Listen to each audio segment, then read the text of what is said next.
My name is Ahmad ibn Rashid al-Qahtani, and what you're about to hear is not a made-up story. It's the true story of the transformation God wrought in me, a man born and raised in the heart of one of the most closed and controlled places in the world. A place where faith cannot be questioned and where loyalty is measured in life and death. I grew up in Saudi Arabia, amid the desert dunes that blend with the immense glass towers of Riyadh.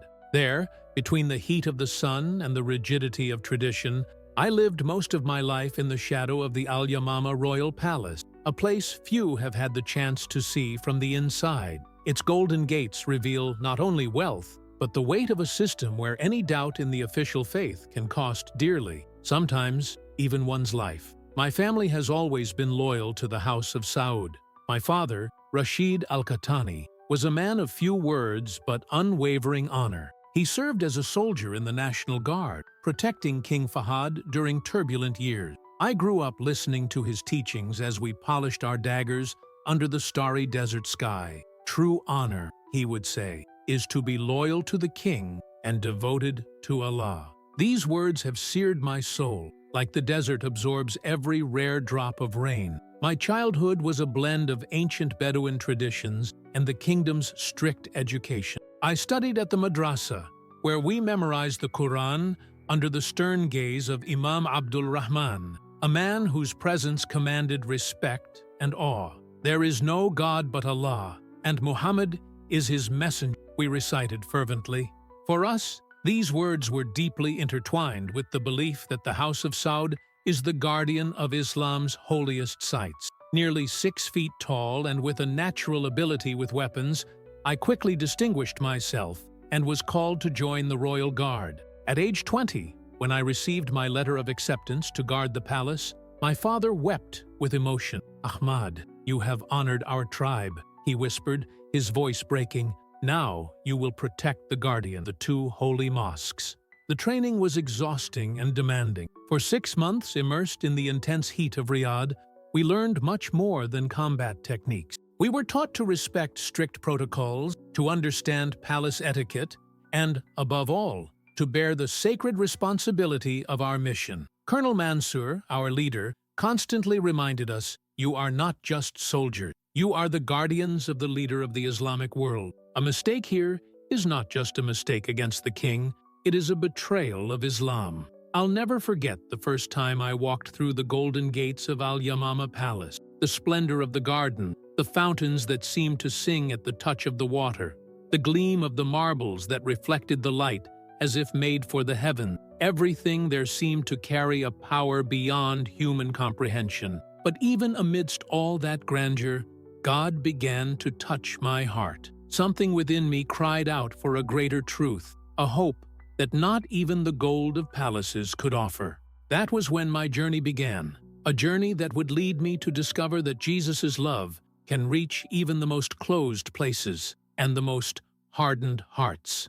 "Welcome to your new home," Sergeant Khalid said as he led me to my palace quarters. "Here you will live, breathe, and, if necessary, give your life to protect the king." Those words stuck with me. There, in that imposing place, life followed an almost sacred rhythm.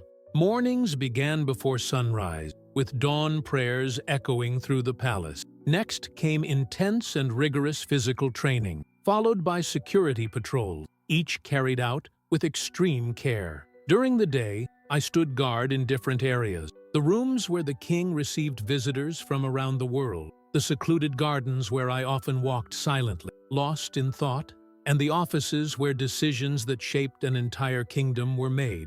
At night, after Maghrib prayers, we would gather to review safety protocols and maintain the equipment, ensuring everything was perfect for the next shift. But beneath all this disciplined and luxurious routine, there was something inside me that was beginning to unsettle my spirit. At first, it was just a subtle discomfort, a feeling difficult to define. Despite the power, the wealth, and the apparent closeness to the divine, there was a deep emptiness that no memorized prayer, no formal gesture could fill. In the long waking hours, when silence filled the palace, I would find myself gazing at the stars through the ornate windows, wondering if there was something beyond this routine of devotion, something truer, more alive. Brothers and sisters listening, I want you to know that what I share here is not just a conversion story. It is living proof that God is capable of touching and transforming even the most closed hearts,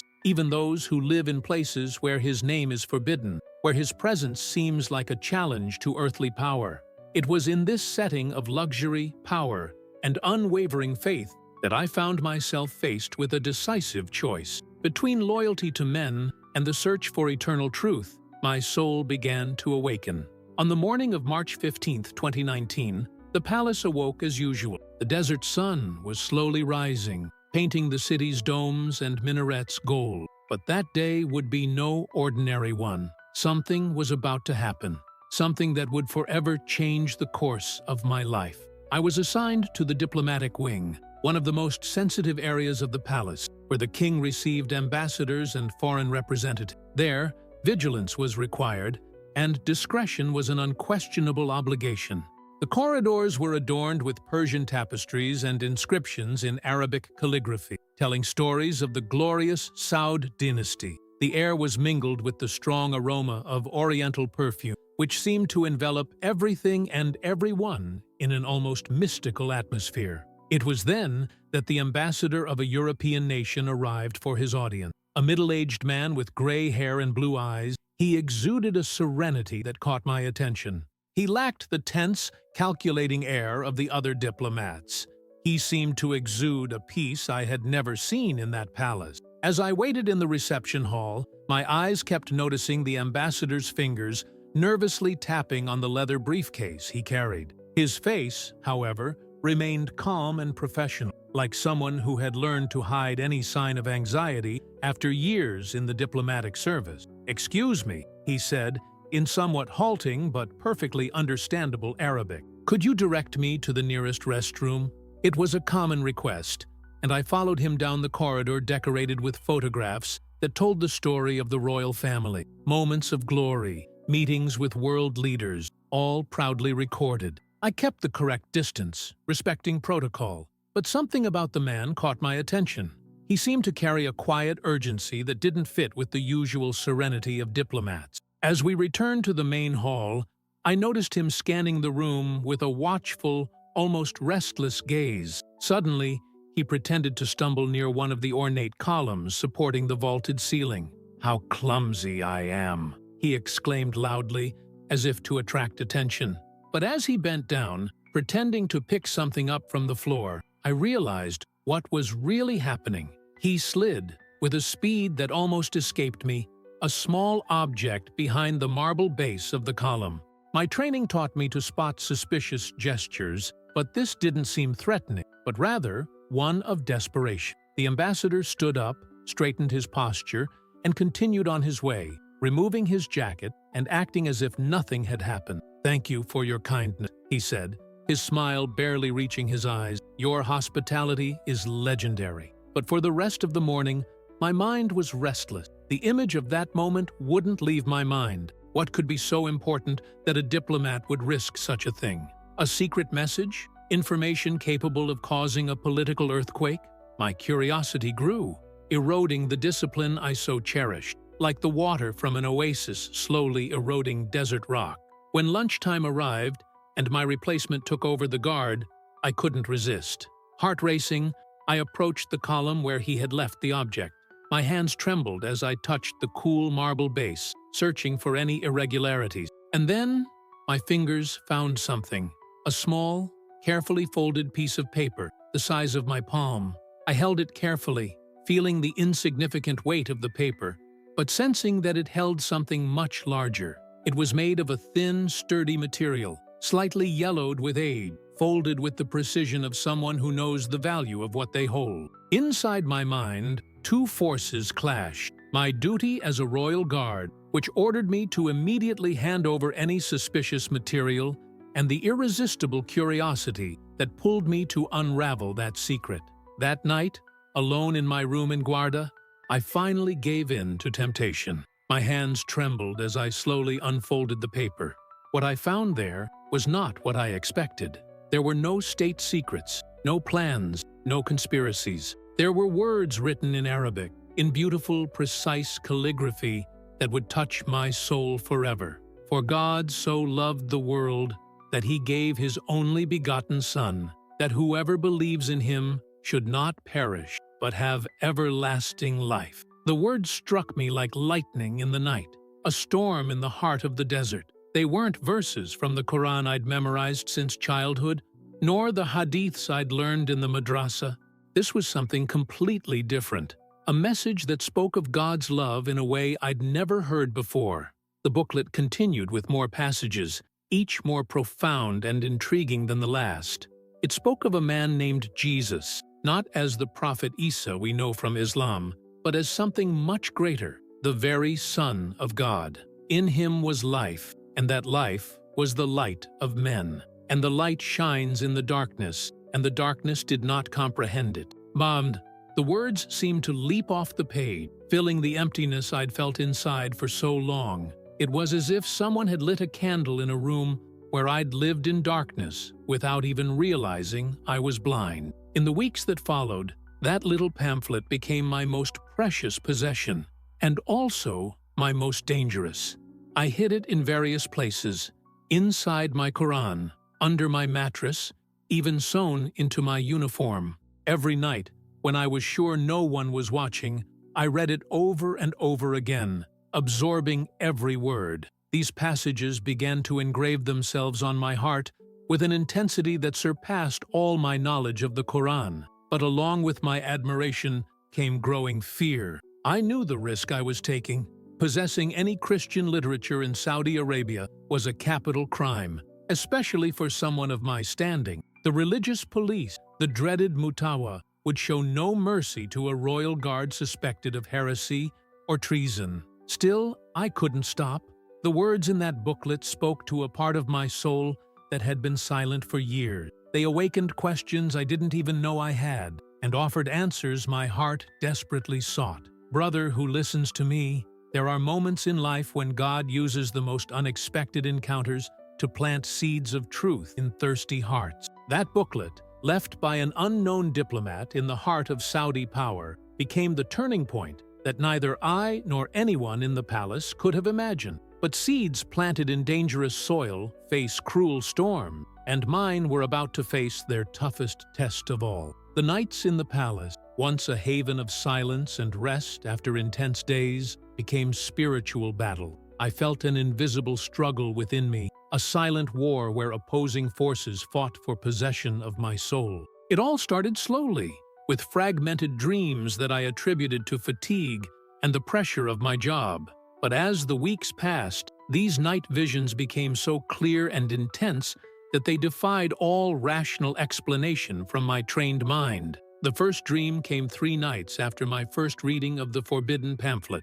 I was patrolling the palace gardens under the light of the full moon. When the luminous figure appeared between the date palms, the light it emanated was not like that of a lamp or a spotlight.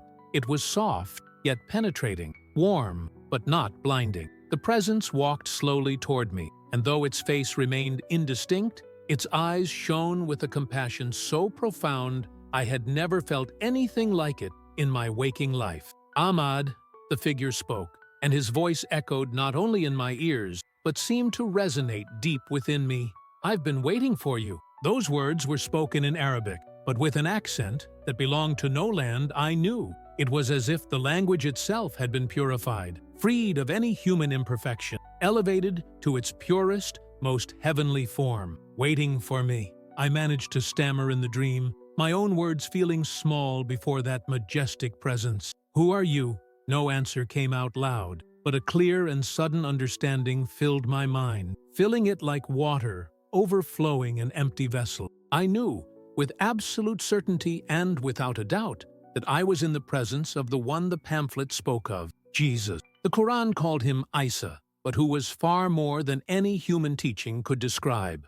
"I am the way, the truth, and the life," the luminous figure continued. "I have come to seek you because my Father loves you with a love that knows no bounds or conditions." I woke from that first dream, with my heart pounding so hard I feared waking my roommates. The sheets were soaked with sweat, but it wasn't the sweat of fear or nightmare. It was as if I'd run a marathon, sprinting towards something I'd been searching for, unbeknownst to me, forever. I spent the rest of the night awake, reliving every detail of that encounter, wondering if it had all been a figment of my tired imagination, or if, in fact, something profound and real had happened. As the days passed, the dreams began to recur with increasing frequency. Some nights, the figure would guide me through landscapes that combined the arid beauty of the Saudi desert with lush gardens, a beauty that transcended anything earthly. We walked together through golden dunes that shone in a light that cast no shadows, while a gentle breeze carried the scents of unknown flowers from secret oases. "Why me?" I asked on one of these dream walks. "I'm just a guard, an ordinary man serving an earthly king. Situ, for those whom the world considers common, are precious in my Father's eyes," the figure replied, stopping to touch my shoulder with a hand that radiated a strong, comforting warmth. "The palaces you protect are temporary, my son, but there is an eternal kingdom that awaits you, a place where there will be no more tears, pain, or separation from the divine presence." His words touched my heart with a truth that my rational mind struggled to grasp, but that my spirit recognized as absolutely real. During the day, I tried to maintain my composure, to act like the royal guard everyone expected. But at night, these dreams began to change everything I thought I knew about myself, my faith, and the world around me. In the days following that mountain dream, I was no longer the same man. On the outside, I still wore the impeccable uniform of the Royal Guard, marched through the palace corridors, and performed each task with the same precision required by protocol. But inside, something irreversible had happened. I no longer carried just a dangerous secret. I carried a new life. The obligatory prayers I once said mechanically now sounded hollow, almost rehearsed, like heartless, repeated phrases. In contrast, the words I whispered silently, hidden from everyone, were sincere prayers addressed to Jesus, full of gratitude, fear, and hope.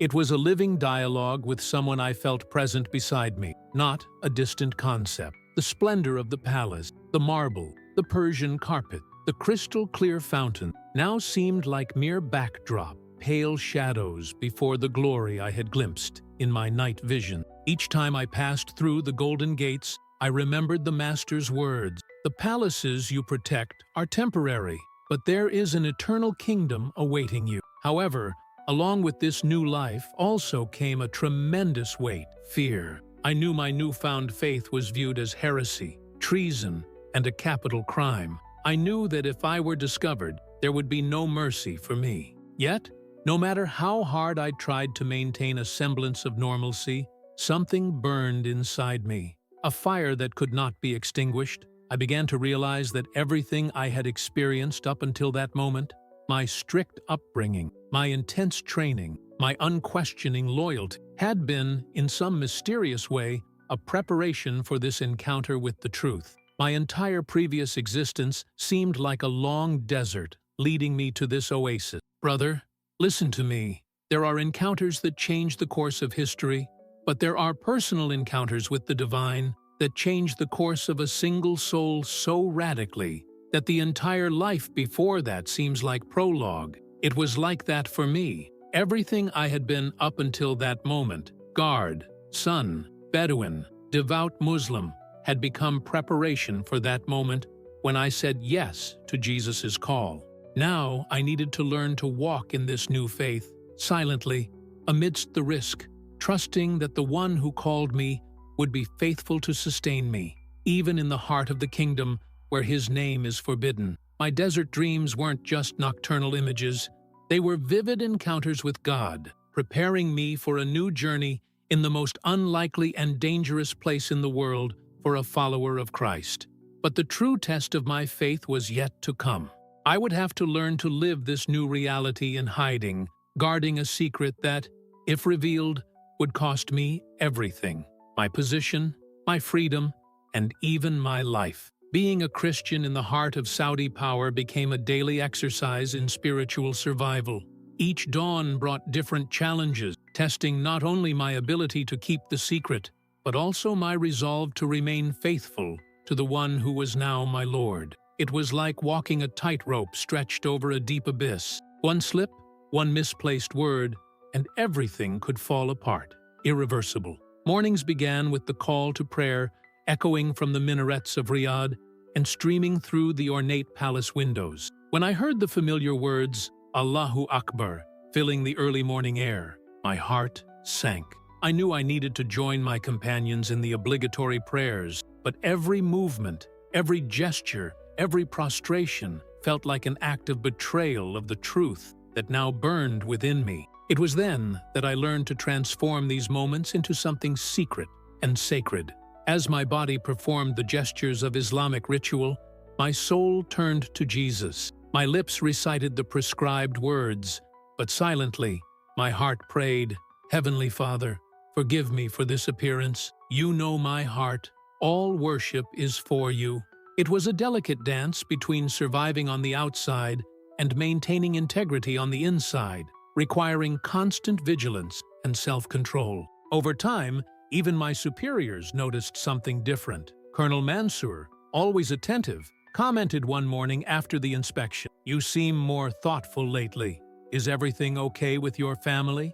The question sounded gentle, but I knew that nothing went unnoticed in the palace. "Yes, sir," I replied, with the composure years of service had taught me. It wasn't a complete lie. I was indeed reflecting on my faith, just not in the way he imagined. During my nightly vigil, especially in the quieter areas of the palace, I found my secret refuge. There, among marble columns and luxurious tapestries, I whispered prayers to Jesus with increasing intensity. What were once just cold walls and imposing corridors became silent witnesses to my conversations with God. And as the desert stars shone through the window, it seemed as if the sky itself confirmed the presence of the one who now lived within me. Reading that pamphlet awakened in me an intense spiritual hunger, a thirst that would not be quenched.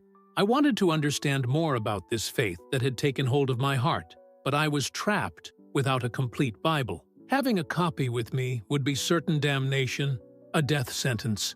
So I relied on fragments, bits of memory from the passages I could recall, and on the revelations that came through my silent prayers. It was like trying to rebuild a magnificent palace with only a few scattered bricks at hand. But even so, every little truth that came to mind shone brighter than years of religious study. Between shifts, I was almost irresistibly drawn to the palace library, a treasure trove of knowledge, housing thousands of books on Islamic history, jurisprudence, and classical Arabic literature. Using the excuse of studying to improve my knowledge of the kingdom's history, I began searching for references on Christian in the Arabian Peninsula. It was there that I discovered stories that had never reached me at school or at the mosque. Tales of Christian communities that flourished in that land before the rise of Islam. These fascinating narratives fueled my curiosity even further, but at the same time, they left me feeling a profound loneliness. I knew that somewhere in the world, there were multitudes of people who shared the faith I now carried in my heart, who gathered freely to worship Jesus, who could read the Bible without fear. But there, in the heart of power, I was possibly the only one, a secret that sometimes crushed me with its weight. The most difficult challenge of this double life came during Ramadan. The palace was completely transformed. Religious observances increased, and every employee was required to publicly demonstrate their devotion. We guards were required not only to fast during the day, but also to participate in collective prayers, rituals, and ceremony, a constant spectacle where any slip-up could arouse suspicion. That evening, as the palace corridors filled with the aroma of dates and rosewater for the breaking of the fast, I found myself in an invisible trap. My companions celebrated together, sharing the joy of iftar, while I struggled with the weight of the lie I was living.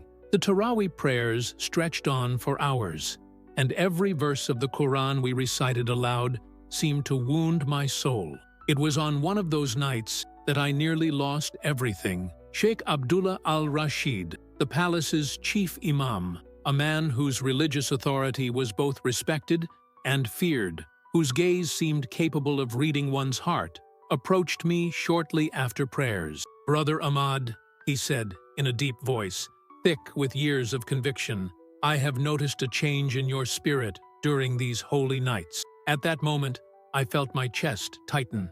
I was on the verge of being discovered. "There's a light in your eyes I've never seen before. Have you had any special spiritual experiences this Ramadan?" When Sheikh Abdullah uttered these words, my heart nearly stopped. It was as if he had read my soul. This couldn't be a coincidence. Could my inner transformation be so evident? Could even a closer look see the secret I was hiding? I took a deep breath and replied cautiously, "Yes, Sheikh. I felt a deeper connection with the divine on these holy nights. It's as if my prayers have gained a new level of sincerity." I wasn't lying. I had, in fact, found a deeper connection with the divine, but not the divinity he imagined. The Sheikh nodded with a slight smile, but his eyes remained locked on mine, lingering a moment longer than was comfortable. "Excellent," he murmured finally. "A sincere heart always finds its way to the truth. Continue cultivating this devotion, brother. It can take you places you never imagined." To him, those words were pious advice. To me, they sounded like a prophecy I couldn't yet interpret. Brother, listening to me, living a secret faith in the center of Saudi power was like keeping a fire burning in the middle of a sandstorm. Each day required a new strategy to survive. Every conversation was a minefield where one slip could cost me my life. But it was precisely in this constant tension that my faith began to grow stronger. Fear pushed me toward total dependence on Christ. With every turn, with every suspicious glance, I experienced his protection in ways I never imagined possible. I learned that being a Christian isn't just about accepting a belief, it's about seeing all of reality differently. From my guard position, I began to see diplomatic meetings differently. Every ambassador, every foreign visitor was now, for me, a soul created in the image of God. Even the most banal routines in the palace were transformed into small opportunities for silent prayer and secret worship. But this inner peace, so rare in that tense environment, soon began to attract attention. My classmates noticed something different. During inspections, I remained calm while the others were anxious. One day, my roommate, Fahad, commented, "Ahmad, you look different, like you've found a peace none of us have." At that moment, I realized a danger I hadn't considered before. The transformation Christ was working within me was beginning to be reflected externally. The peace that sustained me, a tremendous blessing, could also become my greatest exposure. I needed to learn not only to hide my faith, but also to control the visible changes it produced in my behavior. Despite all my efforts to keep my faith secret, there were times when God's presence manifested itself so strongly that it was impossible to completely hide it. On a particularly tense night, when rumors of a terrorist threat put the palace on high alert, I felt a supernatural peace take hold of my heart, a calm that radiated to those around me, even amidst the chaos. I noticed that, in moments of greatest tension, other guards would inexplicably approach my position as if instinctively seeking the peace I carried, a peace I could only attribute to God's direct care. It was also during this time that I began to notice what I can only call divine intervention in situations that could have been fatal to my secret. Once, during a surprise inspection of the lodgings by the dreaded Mutagwa, a stomachache forced me to leave just as they were searching my space. I later learned that they searched every corner of my room, but the Christian pamphlet I had hidden in a place I thought was safe remained hidden, something I can only explain as supernatural protection. But along with the blessings came ever-increasing trials. The constant tension of living on the brink of discovery began to take its toll. My sleep became fragmented, and many nights I woke gripped by an irrational fear, thinking I might have spoken aloud the prayers I whispered in the silence of my heart. During the day, every word, every gesture, every expression had to be measured with extreme care, so as not to betray the profound change taking place within me. Yet it was precisely in these moments of vulnerability that I experienced Christ's love most truly and tangibly. In my darkest hours, when fear threatened to overwhelm me, I felt His presence sustaining me. strengthening me when my strength was failing. The words of that pamphlet I carried in my memory became my spiritual anchor. Do not fear, for I am with you. Do not be dismayed, for I am your God. I will strengthen you. I will always help you. I will uphold you with my righteous right hand. So, that double life, which had begun as a survival strategy, became a secret mission of prayer and intercession. Each day in the palace became a hidden opportunity to cry out for mercy and transformation, for the kingdom's leaders, for the decisions that shaped the destiny of the Saudi people, who lived under laws that prohibited them from knowing the love of Christ. My privileged position allowed me to pray from the very center of power, a place few Christians had ever set foot. But the tension of that existence couldn't last forever. The spiritual muscles I'd developed to keep my secret were being stretched to their limits, and the question echoing in my mind was no longer if I would be discovered, but when and how. Would I have the courage to face the inevitable consequences? August 23rd, 2020 dawned calmly, with no sign of the approaching storm. It began, like so many others, at Alamama Palace, with the morning ritual of prayers, inspections, and the assignment of guard shift. Little did I know that on that day, my life would change forever. Yet the threads of fate had been tightening around me for weeks, as if an invisible net were being carefully woven for this very moment. I just didn't know I was about to be caught. That day, I was assigned to one of the most sensitive and private areas of the palace, the royal family's residential wing. There, silence carried weight, and every gesture had to be meticulously measured. The corridors were silent, thick carpet muffling footsteps, walls decorated with golden calligraphy from the Quran, and the soft glow of chandeliers reflecting on polished marble. The space exuded a carefully constructed sanctity, but everything there could also bear witness to judgments that left no right of appeal. Around 10 p.m., something changed. I saw Omar al-Mansouri approaching. He was a colleague I'd become close to in recent months. He came from a deeply traditional family in Qasim, the kind of people who breathe religion. He knew the Quran almost by heart and lived like a man whose identity was woven into the words of Muhammad. Always respectful, but with eyes that seemed to read more than words, he observed soul. He came with a slight smile, but something was wrong. His eyes didn't smile along with them.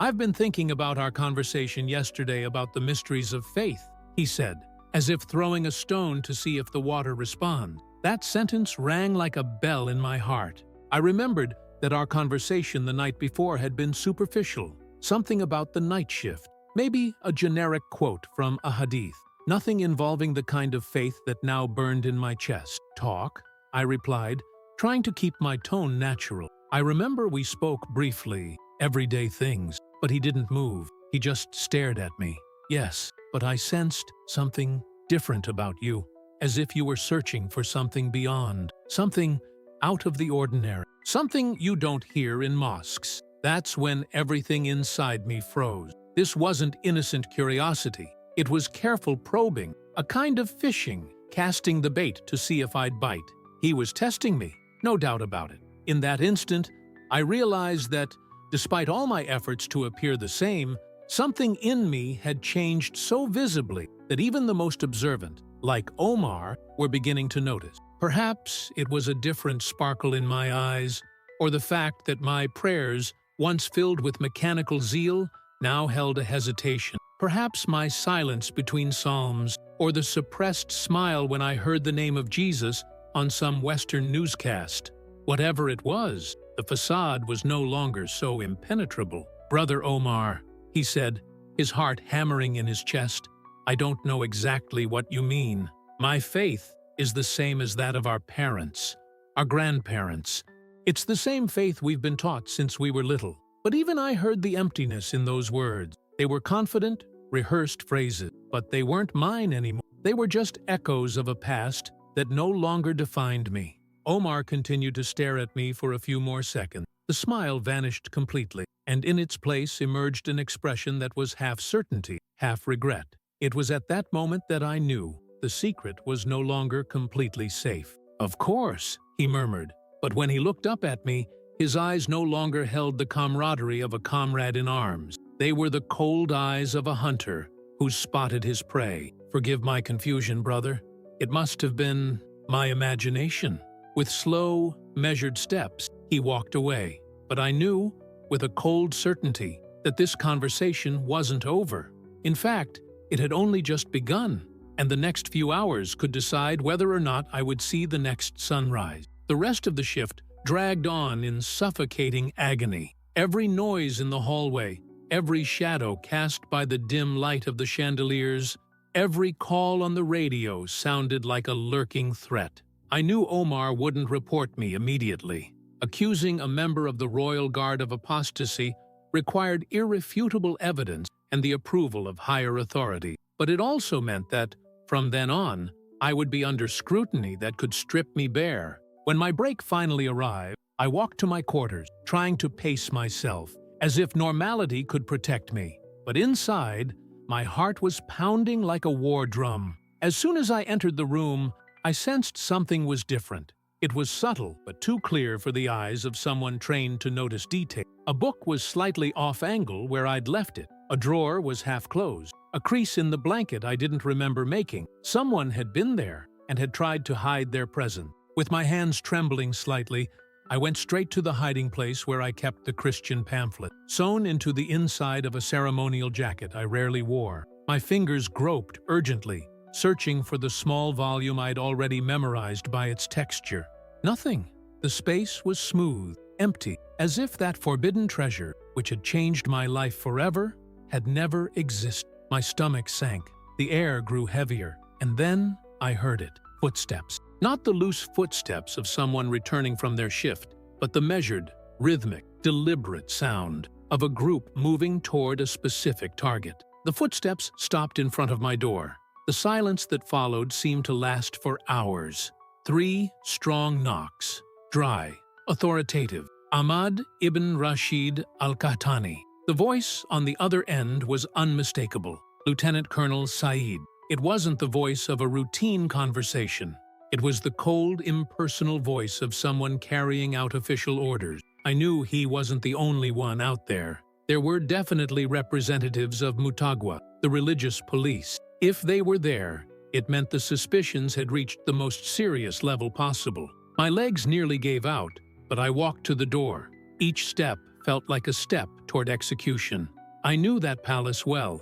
It was a fortress. High walls, armed guards, cameras, protocols. No escape was possible. With my hand on the doorknob, I took a deep breath and whispered a silent prayer. Lord, if this is the moment I have so feared, give me courage.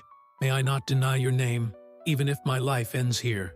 Lord Jesus, if now is the time to witness for you, give me courage, not to back down. That was the silent prayer I said, my heart pounding as my hand reached for the doorknob. When I opened it, I found 6 men standing before me. 3 of them were officers of the Royal Guard I knew well, and the other 3 wore the distinctive garb of the Mutawa, the religious police. Their expressions were serious. Without further ado, I knew my secret had been discovered. In the center of the group stood Lieutenant Colonel Al Harvey, holding an envelope bearing the seal of the High Command. In a firm voice, he declared, Ahmad al-Qahtani, you are being held on suspicion of apostasy and treason against the kingdom. Please come with us. Behind them, almost like a shadow, stood Omar al-Mansuri. His gaze avoided mine, but there was an expression of barely contained satisfaction on his face. He held a transparent bag. Inside, I immediately recognized the Christian pamphlet that had changed my life. Found during a routine inspection, said one of the Mutawa men without emotion. The possession of Christian material by a royal guard is sufficient evidence of deviation from the faith and a threat to the security of the kingdom. As they placed the handcuffs on my wrists with cold, technical movements, something strange happened inside me. Yes, there was fear, but also peace, an unexpected peace. For months, I had lived hiding who I had truly become, and now, as terrible as what awaited me was, there was a sense of relief. The mask had fallen. I no longer needed to pretend. As they escorted me through the palace corridors, the very ones I had walked with pride for years, now becoming the path to my judgment, a memory filled my heart. Blessed are you when people insult you and persecute you, and say all kinds of evil against you because of me. Rejoice and be glad, because great is your reward in heaven." These words were no longer just a text I memorized. They were life. They were a shield. They were sustenance. And there, even handcuffed, I realized something. I wasn't defeated. I was finally free. Free are those who have nothing left to hide, even if they lose everything. The next few hours took me to a place that, officially, didn't even exist. It was an underground facility. No windows, no names, no compassion. Nothing that happened there would be recorded, and no one outside would ever know. This place wasn't just a prison. It was the nerve center of repression. For 3 days, I was interrogated relentlessly. They alternated between questioning, intimidation, and psychological manipulation, trying to break me. Those responsible were experts at destroying the human spirit without shedding a single drop of visible blood. Among them was one man who led the process, Sheikh Abdulaziz, a respected, feared, and ruthless figure. Educated in Medina, known for his harsh interpretation of the Wahhabi faith, he conducted interrogations with the coldness of a doctor operating without anesthesia. To him, I was not a man with a soul, but a deviation that needed to be corrected or eliminated. But there was something he couldn't control. What had been planted within me, the faith Christ ignited in my heart, wasn't as fragile as they imagined. It had grown in silence, under pressure, in secret. And now, in the midst of the deepest darkness, that faith burned like a flame that no religious system or political force could extinguish. The interrogation sessions always began the same way. Ahmad al-Qayani, the man in charge of my prosecution, repeated like a mantra, "You not only betrayed the kingdom, but you also renounced Islam. Apostasy is the worst of sins, and the law is clear about the punishment." For the first 24 hours, I didn't say a word. I neither confirmed nor denied anything. I named no names, offered no explanation. My silence seemed to bother them more than any answer. But that stillness wasn't the result of strategy or personal courage. It was something greater. From the moment I was arrested, I felt a peace that didn't come from myself. It was as if Christ were fulfilling, right then and there, the promise he made. "I will be with you in the days of persecution." On the second day, their methods became more aggressive. They placed before me documents they claimed contained confessions from other secret Christians in the kingdom. They showed me photos, names, and locations I had never seen before. They created a scenario of an alleged organized conspiracy to overthrow the Islamic State. "We know you are not alone," insisted Sheikh Al-Uthaybi, sliding papers across the table. "Your silence will only increase the suffering of the innocents implicated in your betrayal." It was then that I understood the trap. They didn't just want to punish my conversion. They wanted to turn me into an instrument for a much larger purge. They wanted me to collaborate in paving the way for a witch hunt against anyone who dared to think differently. I knew that if I gave in, innocent people would be dragged into the same web that now ensnared me. Every minute of silence increased the risk for others, perhaps even completely innocent people. On the night of the second day, I accidentally overheard a conversation between guards passing by in the corridor. "The order comes directly from the prince," whispered one of them. "The execution will take place tomorrow at sunset in Justice Square. It will be public to serve as a warning to those who have been contaminated by foreign ideas." The words struck me like a blow, but at the same time they only confirmed what my heart already knew. There would be no formal trial, no appeal, no hearing.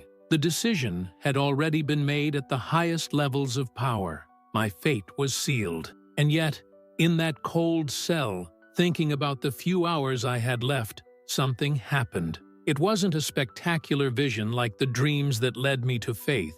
It was something more subtle, but infinitely more profound, an indescribable peace that began to fill every corner of my being. The words of the psalm echoed within me. "Even though I walk through the valley of the shadow of death, I will fear no evil, for you are with me." It was at that moment, at my lowest point, that God performed something I can only call a miracle. Around 3 in the morning, I heard light footsteps in the hallway. They weren't the heavy, measured steps of guards. They were cautious, almost furtive. A figure cloaked in black emerged from the shadows outside my cell, moving with silent urgency. I didn't know who it was, but the presence of that person there, at that time, was already a sign that something beyond my control was about to happen. "Ahmad?"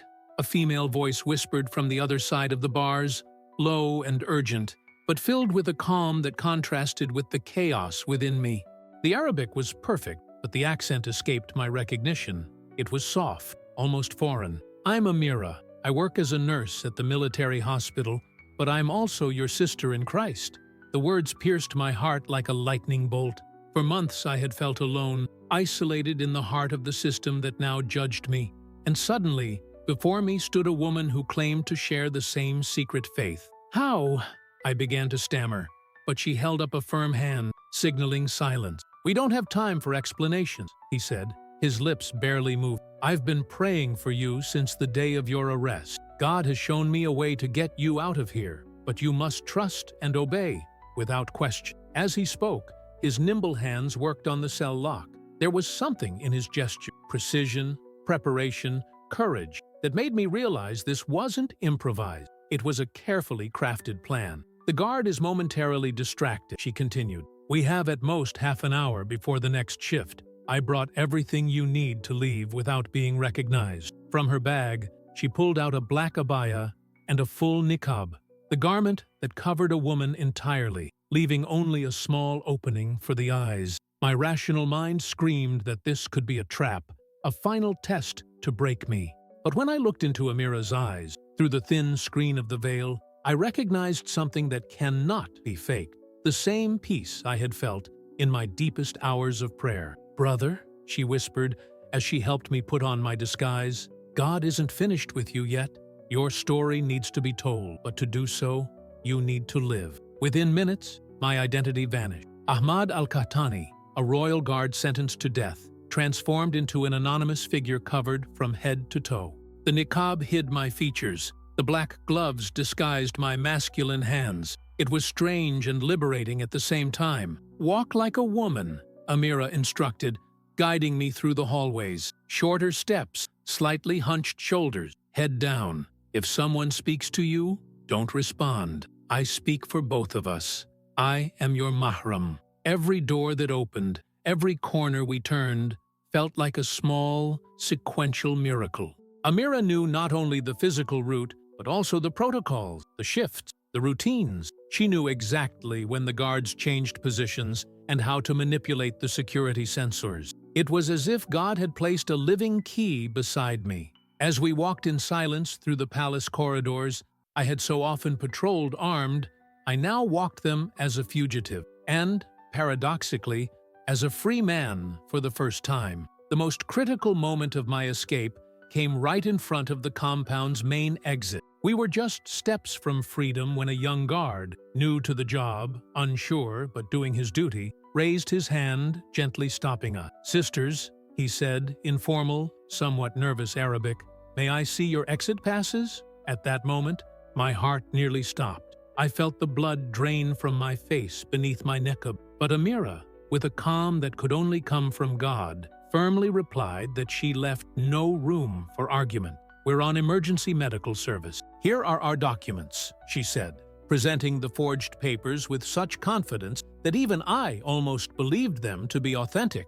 The young man examined the documents, glanced at us briefly, and, intimidated by the authority in her tone, nodded and let us pass without further questions. As soon as we walked through the gates, I felt like I was breathing for the first time in days. Amira guided me through the still dark pre-dawn streets. I recognized those avenues and buildings. I'd patrolled them before, uniformed and armed, but now I saw them from a different perspective, that of a fugitive, hidden beneath a woman's veil. Disguised, I experienced something I had never felt before in that country: invisibility. No one gave me a second glance. No one questioned where I was going. In that disguise, I had ceased to be anyone. And it was in this unimportant that God hid me. "There's a car waiting for us on the northern outskirts of the city," Amira murmured, her steps still quick and precise. "It will take you to the Jordanian border. There, other brothers will take care of the rest."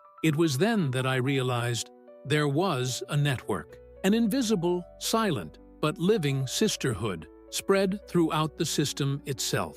Our cause, she had said. This wasn't just about me. It was about something much bigger. Brother, sister, if you hear me now, understand. God moves His children even in the shadows, even under regimes that try to erase any trace of faith. My escape was not the end of my story. It was the beginning of a new chapter, written by the hand of God Himself. As we drove away from Riyadh, I saw the city lights disappearing in the rearview mirror. That city had been my home and my prison, but now it was also the place where God had begun to write the miracle of my liberation. Before saying goodbye, Amira looked at me one last time. God saved you for a purpose, she said, her voice firm and gentle. Use this second chance to tell the world about His love. Today, I live in freedom in a country where I can raise my hands and say the name of Jesus aloud, but my heart remains with those who still follow Christ in secret, in the middle of the desert, those whose faith is lived between silence and risk. I pray for them every day. If God could open an iron door for me, He can do the same for many others. May He continue to open paths where we only see walls, because with Him, even the impossible becomes just the beginning.